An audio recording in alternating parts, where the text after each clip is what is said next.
Hello everyone. We are back with the initiative of Weekly Current Affairs. Today we will be discussing the topics on environment and ecology. And before we start, let's look at the content list. Also, we have to note that the topics will be from 8th to 14th March. So let's look at the content first of all. The first topic would be whale shark conservation in India. The second one, olive ridley turtles followed by the red sanders. And why was it in news? Polavaram irrigation project, independent environment regulator, India's biggest floating solar power plant, Gahirmatha marine sanctuary, sand mining, bamboo flowering as a threat, commission for air quality management. So let's start off the first topic, that is whale shark conservation in India. If you have just started preparation, you would have identified by now that questions on environment and ecology are increasing. That's the recent trend. So let's start. Why the whale shark were in news? There was a recent study which said that the global population of sharks and rays are nothing but a type of fish. Like for example, like skates and stingrays, some type of fish it is. So the population of these sharks and rays have crashed by over 70% in the past 5 decades. तो last 50 साल में काफी population घट गई है. That is what is important to know. And तो इन लोग अब vulnerable मतलब बहुत ही threatened species हो गए हैं, तो इसलिए ये important हो जाता है. And hence UPSC some of the time keeps on asking the question regarding these. After the Indonesia, India is the second largest shark fishing nation. So this is a data that we should remember in the world, as in after the Indonesia. तो Indonesia सबसे ज़्यादा है shark fishing nation, and उसके बाद India, according to the Central Marine Fisheries Research Institute. ठीक है, तो ये डेटा वहाँ से है. Despite the protection, whale shark landings were common on India's west coast. Although there were protection, but whale shark को बेसिकली हंट कर लिया जाता था, स्पेशली आपके वेस्टर्न कोस्ट पे, गुजरात के पास. एंड उसी के बाद India also came up with different conservation ideas जो हम लोग बाद में पढ़ेंगे. व्हेल शार्क का साइंटिफिक नेम इज रिंकोडोन टाइपस. तो इतना तो याद नहीं रहेगा, तो जस्ट रिमेंबर इट. जस्ट एक बार गो थ्रू कर लो, तो यदि कुछ आता है तो टिक कर लेंगे, but UPSC normally doesn't ask that. Let's look at the characteristic of whale shark. The whale shark's flattened head sports a blunt snout above its mouth. क्या बोल रहा है? Blunt snout होता है above its mouth with short barbels protruding from its nostrils. Its back and sides are gray to brown with white spots. तो आपको white spots यहाँ पे दिख रहा होगा. Among pale vertical and horizontal stripes, and its belly is white. तो वो आपको दिख नहीं रहा है यहाँ से. Its two dorsal fins are set rearward in its body, which ends in large dual-lobed caudal fin. तो you can know कि dorsal fins आखिर में क्यों होता है. तो dorsal fins का यूज यहाँ पे क्या है, वो आपको स्टेबिलिटी प्रोवाइड करता है. एंड जो मतलब कि आप रोल डाउन नहीं कर जाओ, तो इसलिए इंपॉर्टेंट हो जाता है. As in it stabilises the body. एक तो स्टेबिलिटी आपका प्रोवाइड कर रहा है, और उसके बाद फिर रोल नहीं हो, मतलब कि स्टेबिलिटी बेसिकली वही है, स्टेबिलिटी प्रोवाइड कर रहा है. तो वो आपको असिस्ट करता है आपके मूवमेंट में पानी में. ठीक है, और टर्न लेते समय आपको हेल्प करेगा, इसीलिए वो आपका है. तो डोर्सल फिन का यूज यहाँ पे मेजरली है to provide stability and assist in while turning. ठीक है, तो let's look at the features of whale shark. तो they are the largest fish in the sea, reaching a length of around 40 feet और more. तो काफी लंबा है. They feed on, खाते क्या है? Plankton, tiny animals and small fish. The whale shark is a filter feeder. ठीक है, in order to eat they jut out their formidably sized jaws and passively filter everything in their path. The mechanism is theorized to be a technique called cross flow filtration. तो cross flow filtration क्या होता है, ये आपको जो बताया गया कि they jut out their formidably sized jaws and passively filter everything in their path, और उसके बाद उसे खाते हैं, and that is what is called as cross flow filtration. So let's talk about the habitat of the whale shark. They prefer warm waters. Whale shark populate all tropical seas. तो tropic of cancer से tropic of Capricorn के बीच they are majorly found. They are known to migrate every spring to the continental shelf of the central west coast of Australia. So let's look at about the major threats that the whale shark faces. They are usually hauled in as bycatch, मतलब कि directly उसे नहीं find कर रहे होते, commercially different fish को पकड़ते हैं जो फिशरमैन है, एंड उसी में आपका वेल शार्क भी कभी कभी आ जाता है. Another important thing is the meat of whale shark is not very edible. तो obviously as in normally उसको find out भी नहीं करते that मतलब accidentally या फिर when fishermen different fish को catch करते हैं तो ये भी आ जाता है. बट इसका liver is very crucial, liver is very important, जो कि आपका कमर्शियल ट्रेड में यूज होता है, और इसके जो ऑयल है that is used for water proofing boat, तो कमर्शियली भी ये बेनिफिशियल है. The skin is used for leather which is made into boots and bags, तो आपके बूट्स एंड बैग्स बहुत बार इसके स्किन से बनता है.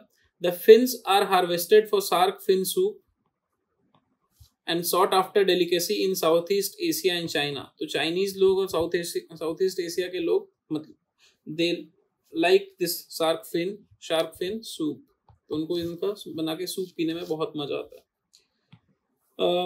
When you talk about the global protection, तो ये आपका साइट्स के अपेंडिक्स 2 में डाला हुआ है, एंड IUCN के रेड लिस्ट में इंडेंजर्ड है. तो again these have to be protected, इसलिए ये न्यूज़ में रहता है, तो इसलिए कंजर्वेशन एफर्ट्स भी काफ़ी सारे डाले जाते हैं.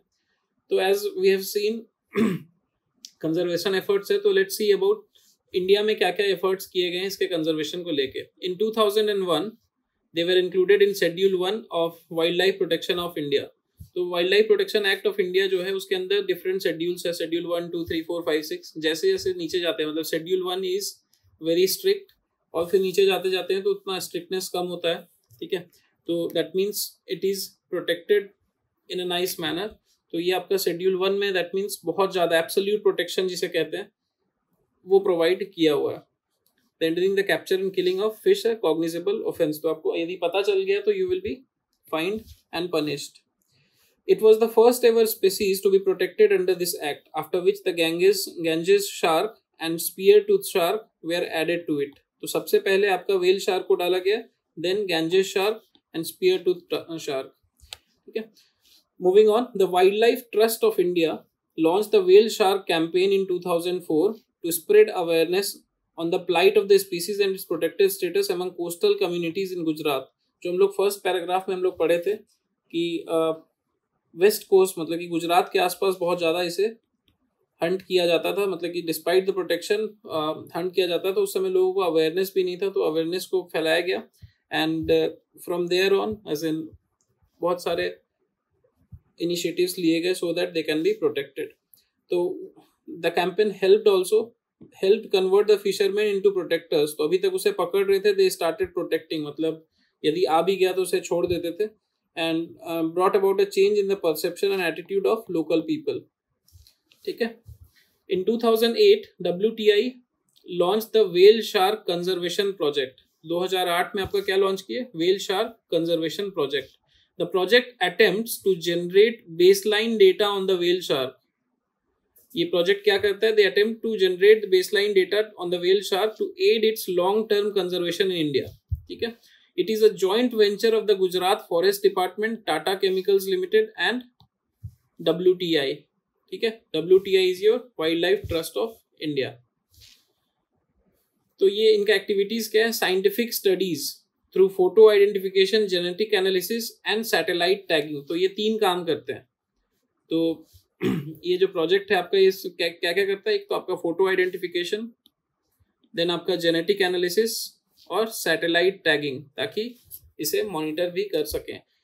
It also explores the establishment of whale shark tourism in India to benefit coastal communities which play a critical role in marine wildlife conservation. ठीक है, तो they are also talking about tourism regarding whale shark to benefit the coastal communities which play a critical role in marine wildlife conservation, ताकि they also are able to sustain their livelihood.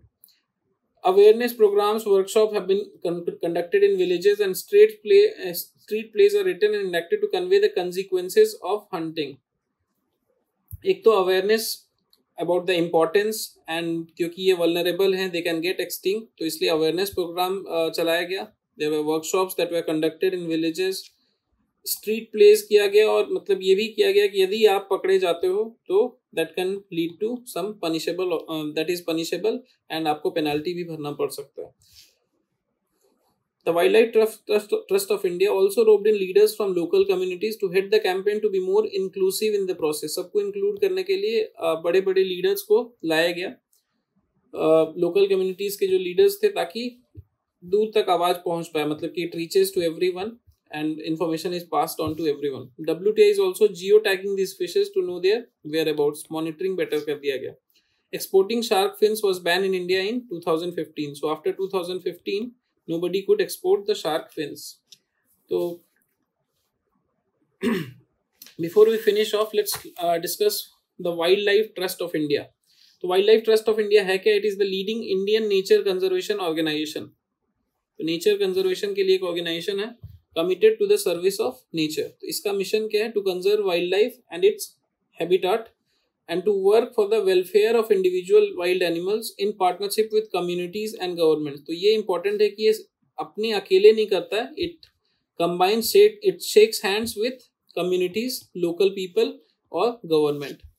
WTI works towards achieving its vision of a secure natural heritage of India. ठीक है, क्या करता है? इसका vision क्या है? To secure natural heritage of India through its 9 की स्ट्रेटजीज. अब 9 की स्ट्रेटजीज क्या है? Wild aid, wild rescue, species recovery, protected area recovery, conflict management, मतलब ह्यूमन एनिमल कॉन्फ्लिक्ट होते रहता है तो उसको मैनेज करता है, enforcement and law, wild lands, natural heritage campaigns भी चलाता है, राइट ऑफ पैसेज. ठीक है, तो दिस इज इम्पॉर्टेंट. तो डिफरेंट दोनों तरीके से आ सकता है. प्रीलिम्स में कुछ एस्पेक्ट होता है कि ये कहाँ कहाँ पे फाइंड किया जा सकता है, फिर मेंस में आपका कंजर्वेशन एफर्ट्स इसको कैसे सेव कर रहा है. तो both aspects it is important. तो हम लोग को ओवरऑल इसे पता होना चाहिए. Moving ahead, let's talk about olive ridley turtles. UPSC में ये पहले भी आ चुका है, in different way they keep on asking, इसलिए हम लोग जब भी आता है तो we discuss about these type of species. तो जब भी कुछ इवेंट हो रहा है एज इन नेचुरल कंजर्वेशन या कुछ थ्रेटेंड है या एक्सटिंक्ट है, तो कुछ भी होता है तो मतलब we should keep a track, क्योंकि number of questions in environment has kept on increasing. Specially जब फॉरेस्ट सर्विस ऐड हुआ था उसके बाद से एनवायरनमेंट और इकोलॉजी पे फोकस बढ़ा दिया यूपीएससी ने. तो this we have to keep a track. तो ऑलिव रिडली टर्टल्स के बारे में पढ़ते हैं. तो दे वर इन न्यूज, क्योंकि अभी मास नेस्टिंग चल रहा है तो इस कारण से दे आर इन न्यूज. ठीक है, तो कुछ इन्फॉर्मेशन गैदर कर लेते हैं. These get their name from the colouring of their heart shaped shell. तो इनका जो नेमिंग है वो कहाँ से हुआ? From the colouring of their heart shaped shell. It starts out grey. जब वो छोटे होते हैं तो they are grey in colour, but changes to olive green when the turtles turn adults. तो बड़े होते होते मतलब कि they change their colors. तो most abundant of all sea turtles are found in these. They are the most abundant of all the sea turtles found in the world. मतलब ये आपका जो है, जो भी sea turtles found है तो उसमें सबसे ज्यादा olive ridley turtles ही हैं. ठीक है, they are normally found in the warm waters of the Pacific, Atlantic and Indian Oceans. They also migrate from Pacific Ocean through the coastal water of Sri Lanka in the Indian Ocean to the coastal water of Garimatha in the north, Gahirmatha in the north. Sorry, इसके बारे में हम लोग अभी पढ़ेंगे अभी आगे. Normally the mating period is around November and January, though they keep on changing, but इसी के आसपास होता है. नवंबर जनवरी मतलब अक्टूबर, नवंबर, दिसंबर, जनवरी के आसपास. Breeding period is from October to May, 8 months. Aribada, mass egg laying by turtles. ठीक है, एंड अभी आपका व्हीलर आइलैंड के आसपास भी हो रहा है, गहीरमाथा इन द नॉर्थ, यहाँ पे भी आपका चल रहा है मास लेइंग. इसका मेजर नेस्टिंग साइट्स देखते हैं. Rushikulya रुकरी coast, Ganjam district Odisha. गहिरमथा बीच भितरकनिका नेशनल पार्क के अंदर है गहिरमथा बीच। फिर the mouth of Devi river, जो आपका ये देवी रिवर है बेसिकली ये महानदी का डिस्ट्रीब्यूटरी है।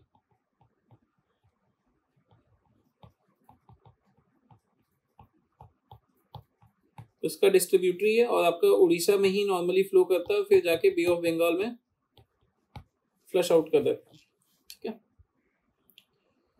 IUCN रेड लिस्ट में ये वल्नरेबल है साइट्स में, आपके अपेंडिक्स 1 में और Indian wild life protection act में शेड्यूल 1 में। That means it is very critical और ये इसे बहुत ज़्यादा प्रोटेक्शन प्रोवाइड किया हुआ सो दैट एक्सटिंक्ट ना हो। Moving on, we are going to discuss about red sanders. अब रेड सैंडर्स को डिस्कशन करने का पर्पस क्या है? Because it was in the news अभी रिसेंटली। क्या हुआ था, तिरुपति के आसपास रोड एक्सपेंशन हो रहा था, तो देयर एज इन जब रोड एक्सपेंशन हो रहा है तो आपका सबसे पहला आता है कि चलो ट्री को कट कर लेते हैं, एंड वहां पे फिर आपका आता है डेवलपमेंट वर्सेस एनवायरनमेंट का जो डिबेट है वो आपका स्टार्ट हो जाता है। तो ये टॉपिक उस तरह से इम्पोर्टेंट है। तो अब ये कहाँ हो रहा था, और फिर इससे आपका जो रेड सैंडल्स थे वो जो ट्री है इसको ट्रांसलोकेट कर रहे थे, तो इस कारण से ये न्यूज़ में था।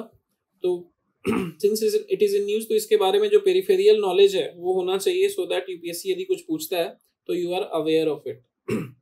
And red sandals are important because they are known for their rich hue and therapeutic properties. Medicinal properties इसमें काफ़ी है, and that is why it is in high demand, specially Asia में। इंडिया में तो है ही, मतलब इसके अलावा चाइना जापान में भी बहुत ज़्यादा यूज़ होता है for cosmetics and medicinal products, and they are also use for making furniture, wood craft and musical instruments. So they usually grow in rocky, degraded and fallow lands with red soil and a hot and dry climate. ठीक है, it is declared near threatened in the IUCN red list. IUCN red list exam से पहले एक बार revise करके जाइएगा, there can be something that may be asked. तो that is why this topic was important. They are it is among the endangered species of wood found in India में। कहाँ कहाँ है? चित्तूर, कडापा, कर्नूल एंड नेल्लोर डिस्ट्रिक्ट, सब कुछ आंध्र प्रदेश के आसपास, ऐसा कुछ दिखता है। ठीक है, moving ahead, let's talk about the Polavaram irrigation project.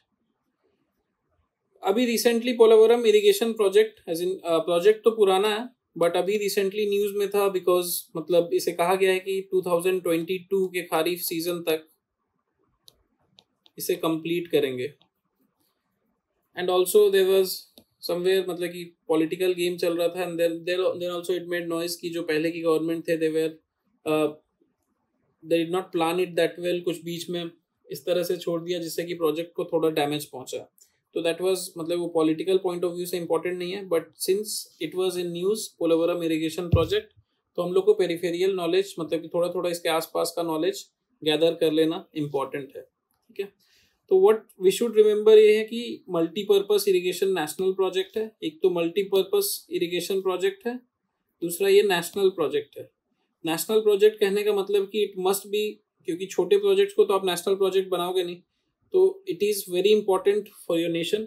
ठीक है, तो मेजर प्रोजेक्ट में से एक है, दैट यू शुड रिमेंबर। दूसरा मल्टीपर्पस है, दैट मीन्स ये आपका this is used for multiple purpose in the manner कि आपका इरिगेशन के लिए भी यूज होगा,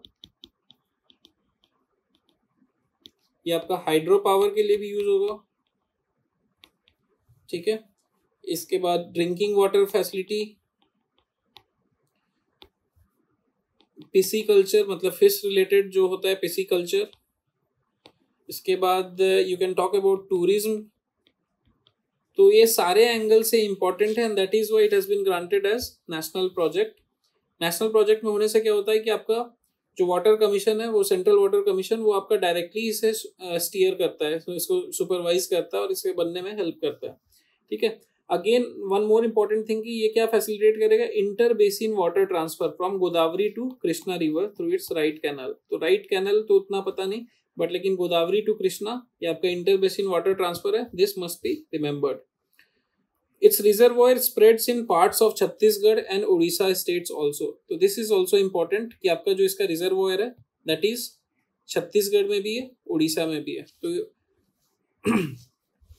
you can see there also, ये वाला मैप, तो ये आपका यहाँ पे पोलावरम डैम है, ठीक है।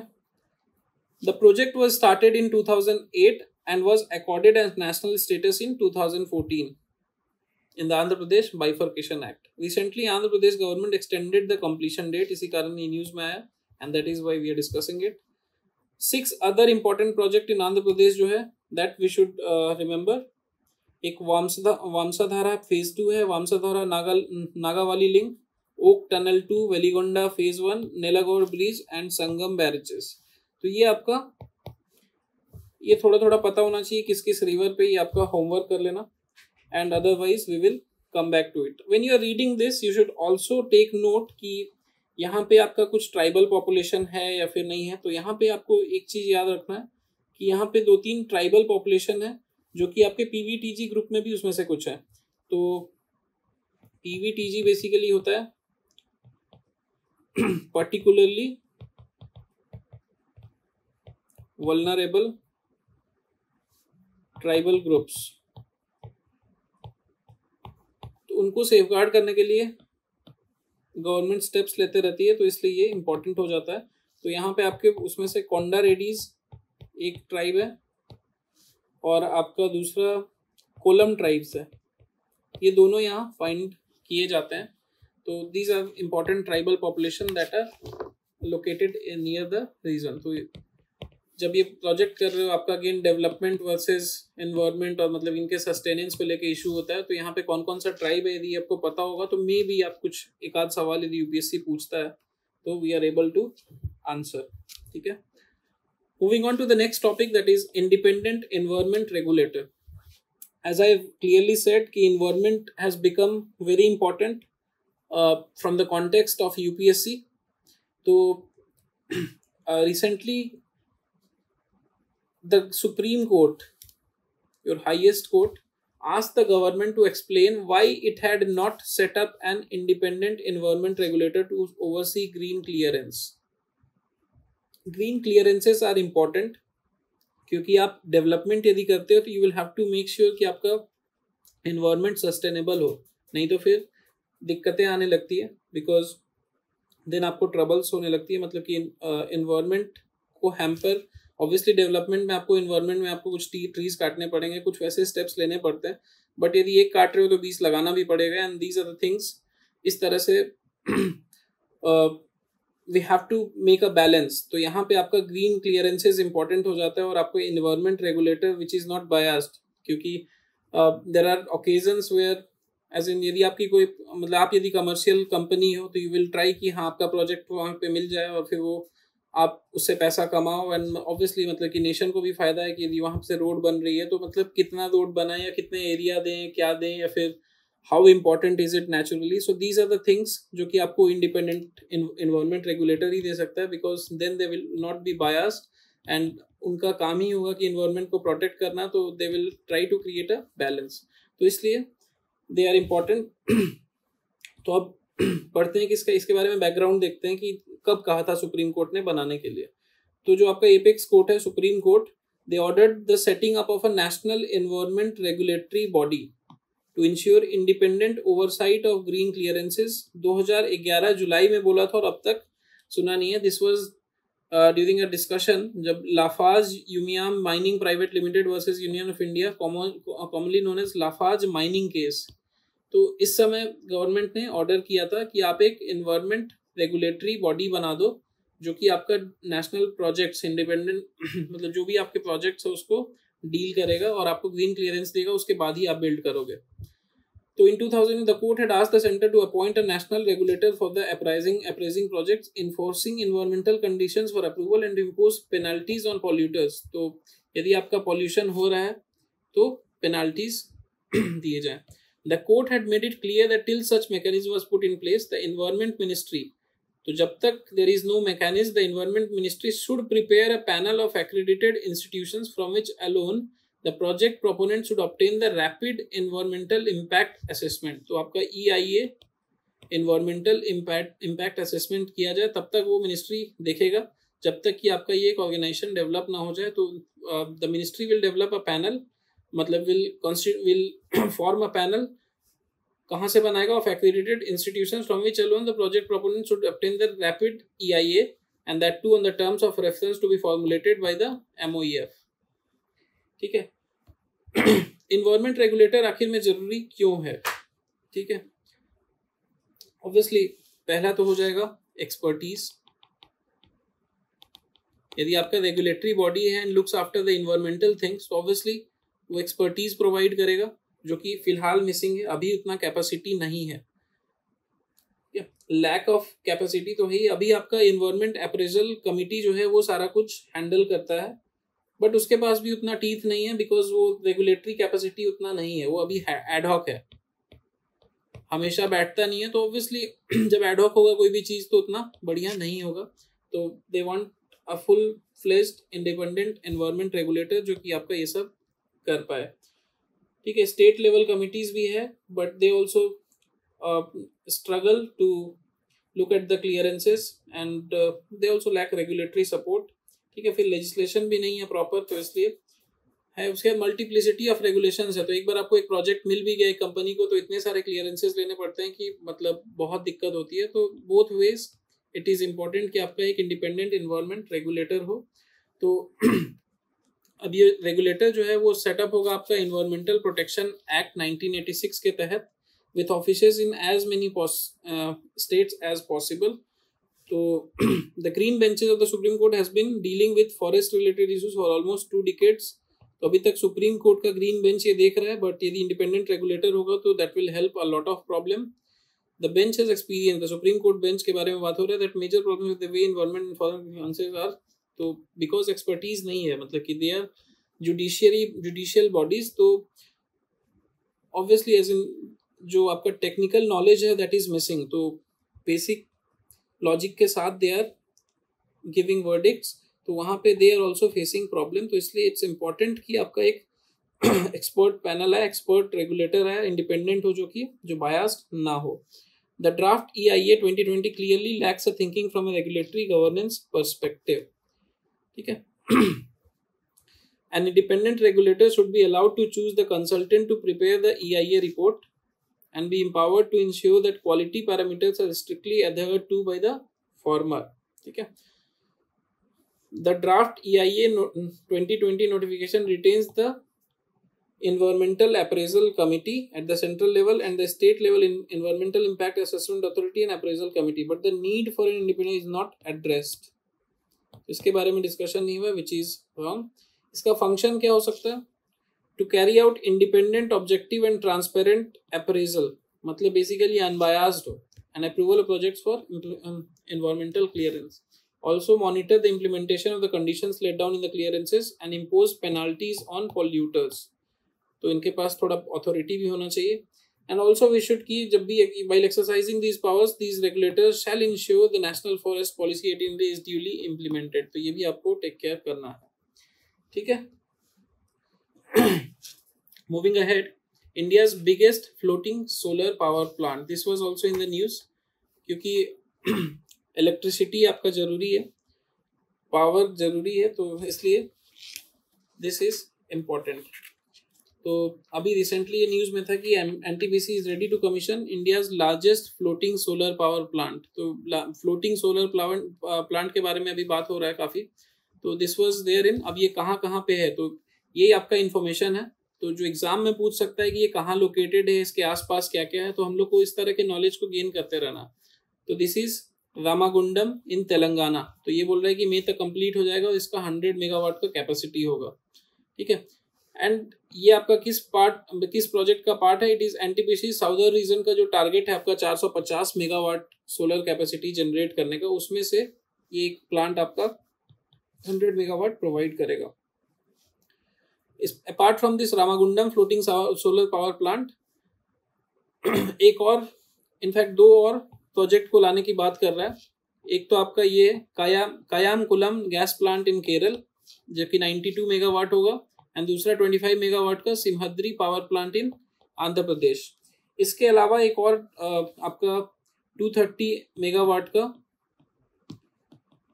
That will be located in Tamil Nadu का एक जगह है एत्तायापुरम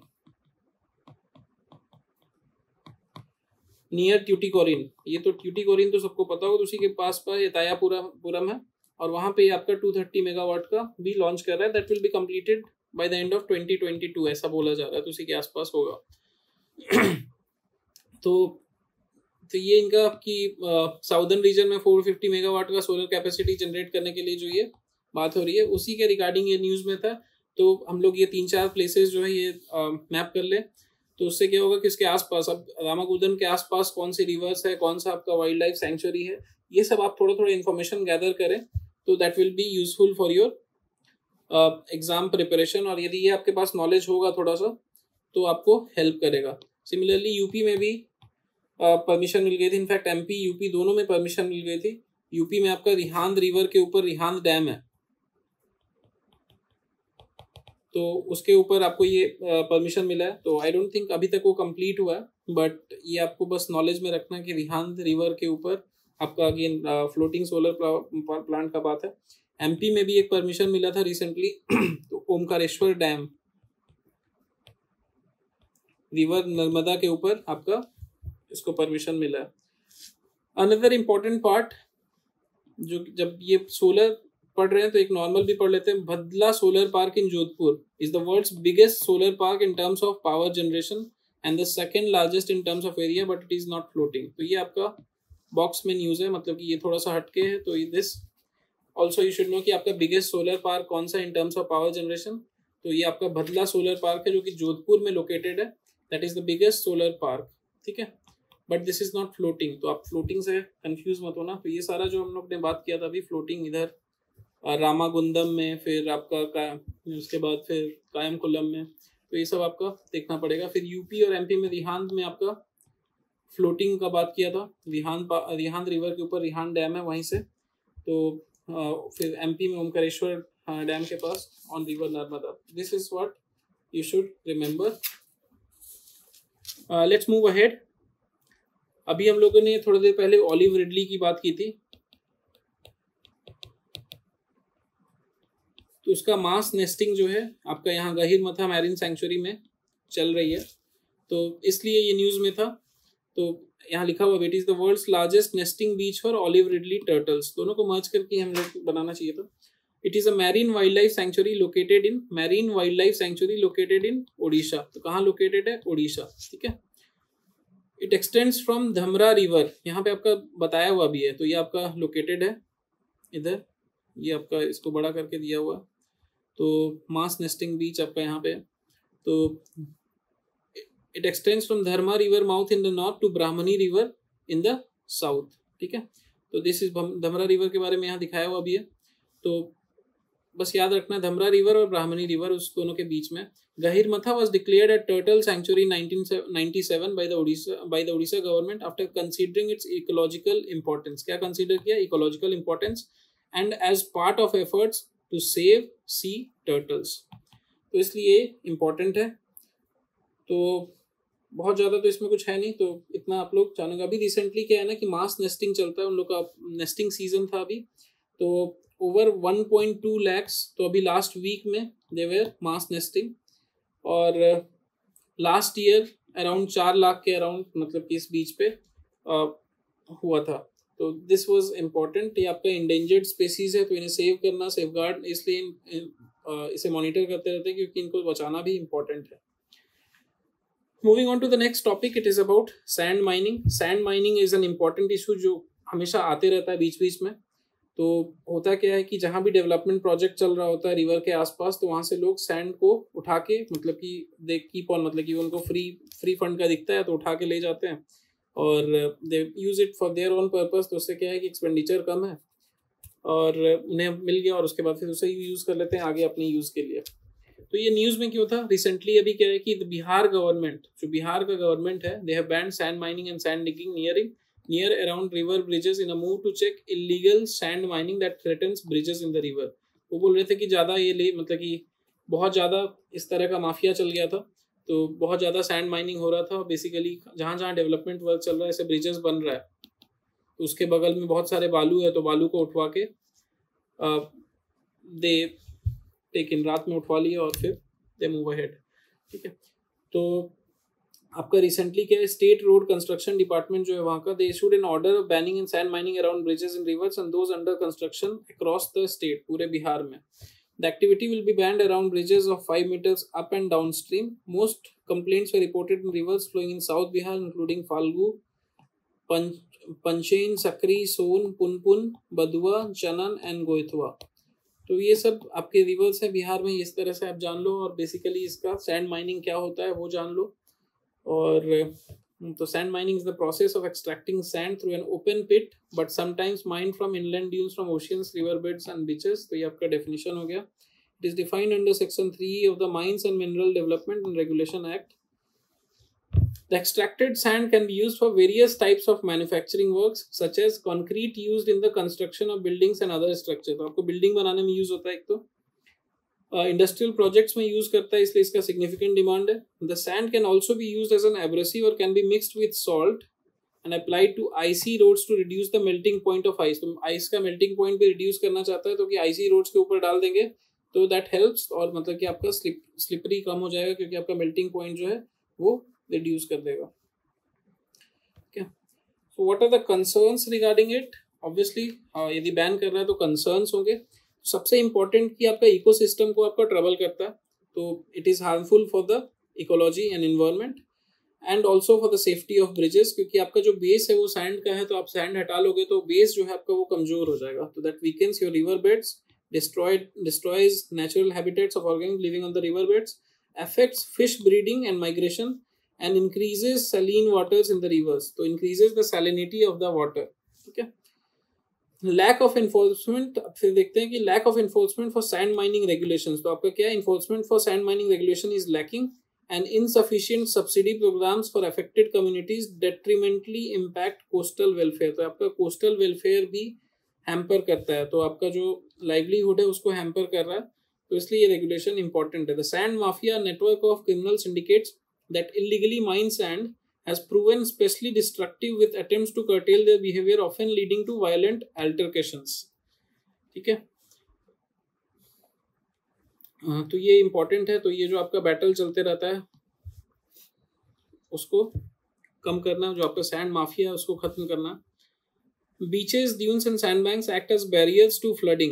When sand mining removes such barriers, areas near the sea or river become more prone to flooding। तो ये आपका बहुत इंपॉर्टेंट फैक्टर है। यदि आप बालू को मतलब कि सैंड को आप हटाते हो, ठीक है, तो होता क्या है कि आपका जो स्ट्रक्चर है वो वीक होता है और एरिया नियर द सी और river become more prone to flooding, flooding के चांसेस बढ़ते हैं। मोर ओवर सैंड माइनिंग क्या करता है, आपका एस्थेटिक ब्यूटी को खराब करता है and also makes the ecological system in these areas unstable, as we have discussed already. If such beaches and riverside areas are popular tourist destinations, then the tourism potential of such areas will be affected, and in some cases it might well be lost as well.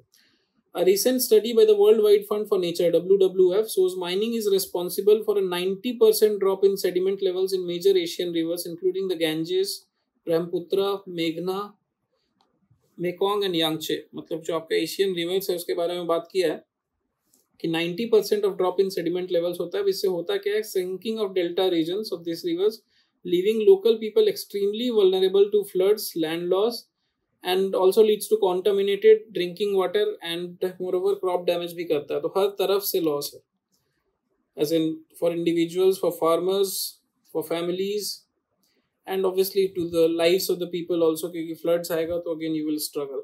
ठीक है, तो let's look at the initiatives taken। The Mines and Minerals Development and Regulation Act (MMDR) has empowered the state government। State government को empower किया to make rules to prevent illegal mining, transportation and storage of minerals। ठीक है, The National Green Tribunal in 2020 constituted a fresh committee to probe the allegations of illegal sand mining being carried out using heavy machines in the Son River। ठीक है, तो ये आपका किया था। तो अब इसी से peripheral you should also talk about Son river. Son river कहाँ पे है, तो ये बेसिकली आपका सेंट्रल इंडिया का एक रिवर है जो कि आपका एमपी में, I guess MP Chhattisgarh, I think it is in MP, Amarkantak. वहाँ पे एक अच्छा खासा टेम्पल भी है, अमरकंटक हिल्स इज फेमस, तो एमपी में है। वहाँ से मतलब वहाँ से निकलता है रिवर, सोन रिवर। और ये डिफरेंट सेंट्रल इंडिया के जो डिफरेंट स्टेट्स हैं, जैसे कि आपका हो गया एमपी हो गया, छत्तीसगढ़ हो गया, उत्तर प्रदेश हो गया, एमपी, छत्तीसगढ़, उत्तर प्रदेश, देन झारखंड और बिहार के पटना में, आरा को पटना से जोड़ता है, तो बेसिकली पटना में जाके ये खत्म होता है। तो खत्म होता है इन द सेंस अब वहाँ पे मतलब कि ये सोन रिवर जो है आपका गंगा से मिल जाता है पटना के आसपास, ठीक है। तो ये आपका इम्पोर्टेंट है। तो ये आपको सोन रिवर मतलब यहीं से मतलब कि यदि इसके बारे में चर्चा हुआ तो whenever you reading such things, तो इसके बारे में रिवर कहाँ से कहाँ ट्रैवल करता है, किस तरह से जाता है, ये सब आपको कहाँ से ओरिजिनेट करता है, कहाँ पे जाके किससे मिलता है, ये सब पता है तो you will be able to answer a lot of questions UPSC में। The enforcement and monitoring guidelines for sand mining 2020 released by the Ministry of Environment, Forest and Climate Change include directions to states to carry out river audits, put detailed survey reports of all mining areas online and in the public domain, conduct replenishment studies of riverbeds, constantly monitor mining with drones, aerial surveys, grounds and set up dedicated task forces at district levels. तो ये जो आपका MUFCC है उसके बारे में मतलब तो ये आपका गाइडलाइंस निकाला था। तो वो बोला कि आपको रिवर ऑडिट करना पड़ेगा, detailed survey reports for all mining areas को आप ऑनलाइन डालिए ताकि वो ट्रांसपेरेंट रहे, पब्लिक डोमेन में रहे। एंड आप स्टडी कंडक्ट कीजिए रिवर बेड्स का, टू कंडक्ट मतलब रिप्लेनिशमेंट स्टडीज कीजिए, माइनिंग को मॉनिटर कीजिए, एरियल सर्वे कीजिए, ग्राउंड सर्वे कीजिए एंड डेडिकेटेड टास्क फोर्स बनाइए at all districts, at district levels, ताकि आपका सिचुएशन इम्प्रूव हो, सैंड माइनिंग को हम रोक पाए, ठीक है। Moving ahead, let's talk about bamboo flowering as a threat. तो let's talk about bamboo flowering, ये भी न्यूज में था। तो इट वाज said कि the gregarious flowering of bamboo inside the Wayanad Wildlife Sanctuary poses a potential threat to wildlife in the Nilgiri biosphere, a major tiger and elephant habitat. तो flowering of bamboo हो रहा है, that is considered to be a threat to wild life. कहाँ पे? Nilgiri bio reserve में। तो Nilgiri bio reserve कहाँ है वो आपको देख लेना। Wild life, Wayanad wild life sanctuary कहाँ है ये भी आपको देखना है। नीलगिरी के अंदर आता है वायनाड मुदुमुलाई और आई थिंक गुदालूर फॉरेस्ट डिवीजन है। ये सब जो है नीलगिरी बायोस्फीयर रिजर्व में आता है। तो Nilgiri biosphere reserve basically junction है जहाँ पे 3 स्टेट्स का जंक्शन है वहाँ पे, मतलब कि वो Karnataka,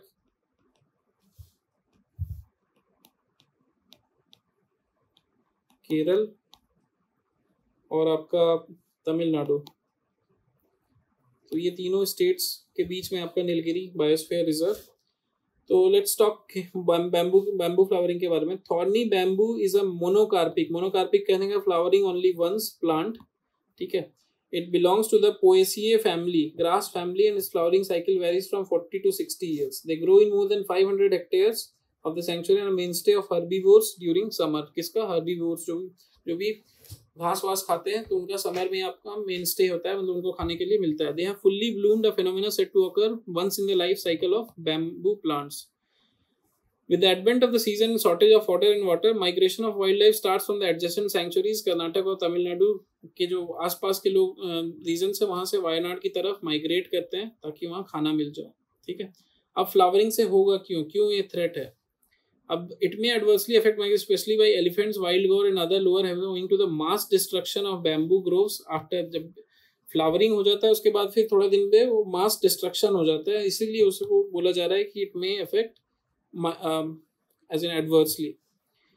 Farmers living near the sanctuary fear that the destruction of bamboo groves may worsen the increasing man-animal conflict. तो आपका ये fear कर रहे हैं कि this conflict will increase threat to wildlife as well as the ecology. It is reported that over 25% of bamboo groves have bloomed since 2010. तो मतलब कि 1/4 से ज़्यादा जो है वो 2010 के बाद bloom कर गया, और ये once in the मतलब 40 से 60 साल में एक बार होता है ये इवेंट। तो इसलिए ये ज़्यादा परेशानी वाली बात है लोकल पीपल के लिए और इन्वायरमेंट के लिए। Profuse natural regeneration occurs from the seeds after gregarious flowering. Seeds have no dormancy and it helps germination under favorable conditions soon after seed fall, ठीक है। Protection from forest fires and grazing is essential for proper establishment of seedlings. तो ये आपको forest fires और grazing से बचाना पड़ेगा तो सो दैट वो सीडलिंग्स को स्टैब्लिश कर पाए। लेट्स लुक एट, तो वो बेसिक मुद्दा था कि वो है, तो हम लोग को बैम्बू फ्लावरिंग के बारे में थोड़ा सा पता होना चाहिए, कहाँ पे हो रहा है और फिर उस रीजन में क्या क्या है, ये सब हमें पता होना चाहिए। फिर उस रीजन में एलिफेंट हैबिटेट है या फिर और क्या क्या उसमें पाया जाता है, that also we should know. वहाँ पे कुछ एक्सटिंक्ट होने वाला है तो that species we should take a note of. Similarly तो हम लोग before the end we should read की वायनाड वाइल्ड लाइफ सेंचुरी के बारे में थोड़ा देख लेते हैं। तो it was set up in 1973 and is ranked 8th in the list of world's biodiversity hotspot. Biodiversity hotspot क्या है ये भी आप लोग देख लें तो बेटर होगा, क्योंकि नहीं तो फिर एक दो क्लास में कभी ना कभी कवर हो जाएगा।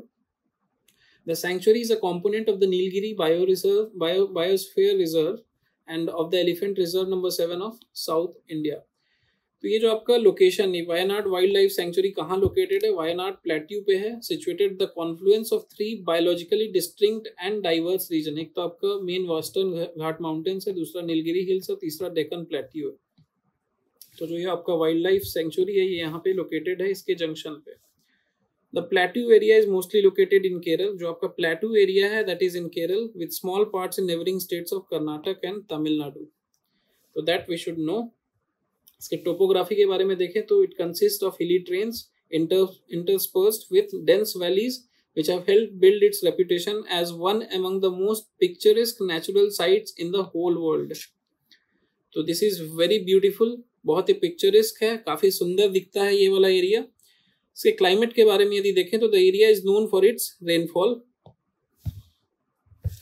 तो ये आपका रेनफॉल के लिए फेमस है क्योंकि इसमें दोनों तरफ से रेन आती है, एक तो साउथ वेस्ट एंड मानसून, दूसरा नॉर्थ ईस्ट मानसून, तो दोनों तरफ से रेनफॉल होती है। तो काफ़ी रेनफॉल यहाँ पे होती है। जो आपका मंथली मैक्सिमम और minimum temperature that ranges from 31.2 to 15। तो मॉडरेट टेम्परेचर रहता है, ना बहुत ज़्यादा गर्मी ना बहुत ज़्यादा ठंडा।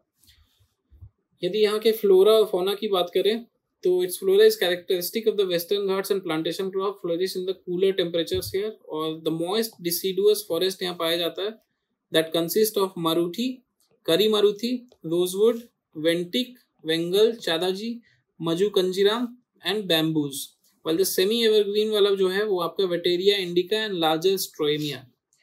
तो इसको बार बार पढ़ोगे तो आपको जब ऑप्शन होगा तो यू कैन टिक इट यदि आता है वैसा कुछ तो, बट यदि बहुत ज़्यादा न्यूज़ में है तो they won't be asking UPSC में, तो don't worry about it as much. कितना ऐसा नाम हम लोग कैसे याद करेंगे, क्या करेंगे। When you talk about the fauna, the animals of the 45 species of mammals here, 6 are endemic to the Western Ghats. जो आपके 45 स्पीसीज ऑफ मैमल्स हैं यहाँ पे, 6 आर एंडेमिक टू, जो कि सिर्फ वेस्टर्न घाट्स में पाए जाते हैं। एवियन पॉपुलेशन का कहने का मतलब है आपका जो आपका उड़ने वाला पक्षी, यानी एवियन मतलब रिलेटिंग टू बर्ड, ठीक है। तो जो आपका बर्ड पॉपुलेशन है उसमें भी 10 एंडेमिक है, 6 ranges restricted and 5 globally threatened species है। तो जो थ्रेटेंड स्पीसीज उसके बारे में थोड़ा बहुत पढ़ लेंगे तो बेटर होगा। 13 of these are listed in the schedule 1 of the Indian. अब इसमें से जो बता रहे हैं कि इसमें 13 जो है, मतलब कि आउट ऑफ दीज स्पीसीज 203 जो है उसमें से 13 जो है वो शेड्यूल 1 में है, यानी कि उनको एब्सोल्यूट प्रोटेक्शन मतलब हाई लेवल ऑफ प्रोटेक्शन है, ताकि वो और उनका एक्सटिंक्शन जो है उसे स्लो किया जाए, मतलब कि जो प्रोसेस ऑफ एक्सटेंशन है वो स्लो किया जाए और उन्हें बचाया जा सके, और मतलब कि we are able to sustain them for future as well. The area is said to be favourite of the largest venomous snake in the world, that is king cobra का ये होम माना जाता है। Of the 45 reptile species documented here till now, 8 are endemic. It is also home to the last of surviving vultures in the state, मतलब जो state में जो last surviving vulture थे उसका होम है ये। Also the cinereous vulture and Eurasian black vulture can be rarely seen, मतलब कभी कभी वो पाया जाता है, दिखता है। The four-horned antelope और चौरसिंघा known as उल्लामान in Malayalam has also been cited here। ये भी आपका शेड्यूल 1 में, that means it is very important and also it is categorized as vulnerable in the IUCN Red List। जो tribes यहाँ पाए जाते हैं वह है कि कुरुमार, पनियार, कट्टू नकयन, उराली, कुरिचियर, अदियार एंड वायनाडन कडार। तो ये सब एक बार बस बीच बीच में रीड करते रहिए, एग्जाम में यदि रिवाइज कर रहे हैं तो रफली यदि ये मतलब कि इसको याद रटने की जरूरत नहीं है, बट एक एक बार पढ़ेंगे थोड़ा बहुत आइडिया होगा। यदि कभी कुछ आता है तो यू कैन मार्क इट, और कभी कुछ न्यूज़ में होगा, यदि यूपीएससी पूछेगा तो बार बार न्यूज़ में रहता है, तो यदि कभी कुछ न्यूज़ में आए कि ये वाला ट्राइब जो है ये इसको दिक्कत हो रही है, या फिर कुछ ऐसा न्यूज़ होगा डेवलपमेंट रिलेटेड, वहाँ पे वो ट्राइब को अगेन मतलब कि they are facing some problem, इस तरह कुछ इशू होगा, तो वो कंटिन्यूस न्यूज़ में आएगा तभी वो पूछेगा। तो इसलिए हम लोग सिंस वो कभी कभी पूछता है तो we have also asked it. ये आपका वायनाड यहाँ है, तो ये आपका दिखा रहा है कॉन्फ्लुएंस आपका, तो इसलिए कर्नाटक, तमिलनाडु एंड केरल।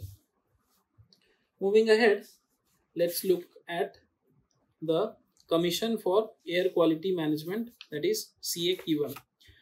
तो ये आपका न्यूज़ में क्यों है, बिकॉज रिसेंटली क्या हुआ कि commission for air quality management जो NCR रीजन के लिए बनाया था वो आपका शट डाउन हो गया with in 5 months of its constitution. तो इसके बारे में थोड़ा देखते हैं, because air quality is important. उसके बाद भी ये मतलब आपका ये क्या बोलते हैं शट डाउन हो गया, तो that is why it was in the news, और ये इंपॉर्टेंट इसलिए हो जाता है। तो इसके बारे में बैकग्राउंड देख लेते हैं। तो the centre dissolved it after 5 months as the ordinance lapsed. तो अब जब आप इसके बारे में पढ़ रहे हो तो आपको थोड़ा थोड़ा ऑर्डिनेंस रिलेटेड इन्फॉर्मेशन गैदर कर लेना चाहिए whenever you are preparing for UPSC. अभी नहीं पढ़े होगे तो आप पढ़ाने वाले होंगे क्लास में, तो ऑर्डिनेंस इंपॉर्टेंट है। तो ऑर्डिनेंस आपका सबसे पहले कब आता है? नॉर्मली पार्लियामेंट आपका ये सब काम करता है व्हेन पार्लियामेंट नहीं चल रहा है, जिस समय आपका सेशंस पार्लियामेंट्री सेशंस नहीं चल रहे हैं, उस समय यदि कुछ इमरजेंसी है कंट्री के लिए उसे लाना, तो इसे क्या है, इसे मतलब कि फिर ऑर्डिनेंस के थ्रू उसे फॉर द टाइम बीइंग हम लोग स्टार्ट कर देते हैं। एंड फिर जैसे ही आपका सेशन स्टार्ट होता है, from the day that starts day the parliamentary session start हुआ, तो उसके 6 weeks के अंदर आपको वो एक्ट के बारे में डिस्कशन हो जाना चाहिए, और अदरवाइज वो लैप्स कर जाएगा। तो अभी क्या है कि जनवरी 29 वाज द लास्ट डेट, मतलब 6 week कंप्लीट हुआ है, और मतलब कि उसके बाद दिस हैड टू लैप्स, और इसी कारण से ये न्यूज़ में था। तो क्योंकि आपका एयर क्वालिटी इम्प्रूव मैनेज करना है, मतलब हमेशा न्यूज़ में रहता है कि आपका एयर क्वालिटी ख़राब हो रहा है या इम्प्रूव हो रहा है, इस तरह के न्यूज़ हमेशा, जैसे कि लॉकडाउन के समय द इन्वायरमेंट इम्प्रूव, तो बोल रहा था एयर क्वालिटी इम्प्रूव हुआ। तो these are the things which are important. और फिर उसके बाद फिर ये आपका लैप्स कर जाता है बिल, दैट मीन्स मतलब कि government is not giving enough importance to it और समथिंग लाइक दैट। तो इस कारण से ये आपका न्यूज़ में आया था, और इसीलिए हम लोग इसे देख रहे हैं। The erstwhile Environment Pollution Authority और EPCA had been dissolved to make way for this commission। तो आपका जो EPCA था पहले का, Environmental Pollution Control Authority, उसे हम लोग जो है डिफंक्ट किए थे टू ब्रिंग दिस, और उसके बाद अब ये जो है लैप्स कर गया है। तो this is an important issue.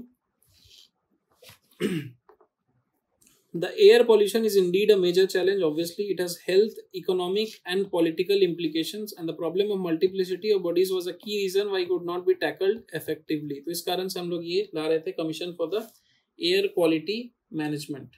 ठीक है, इसके सिग्निफिकेंस को देखें तो this was a statutory body in the sense that it is that statutory body किसको कहते हैं, मतलब कि statutory body are those non constitutional bodies set up by the parliament through an act.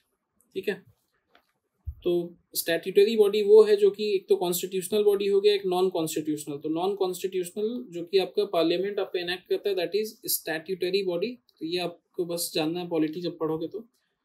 Place the process by coordinating between the central government states and so far the matter was overseen by the Supreme Court mandated Environmental Pollution Control Authority। तो अब तक वो देखता था, but अब ये नहीं है।